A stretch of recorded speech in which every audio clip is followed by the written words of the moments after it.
Saya merasa 8 tahun kita menikah itu seperti saya hidup sendiri. Semuanya saya ngurus, bahkan baju saya sendiri saya nyuci. Kebutuhan biologis dan lain sebagainya, sering berhubungan atau bagaimana? Agak sulit dokter. Terus saya mendekati, dia sering, udah sana pergi, jangan diganggu, saya lagi repot. Terus saya dipukul lakban. Pernah tidak dia mukul kamu dan kamu balas? Tidak pernah. Satu kali pun tidak pernah? Iya. Gitu. Padahal kan kamu dipukul, kenapa kamu nggak pukul balik?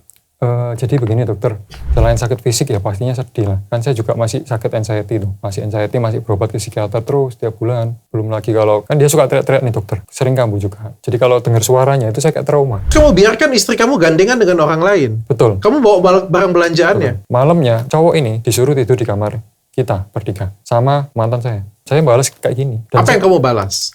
dengan tidur di sana. Kamu tidur di tempat karyawati kamu? Karyawati kamu tinggal di rumah yang sama? Di rumah yang sama. Gokil ya? Cukup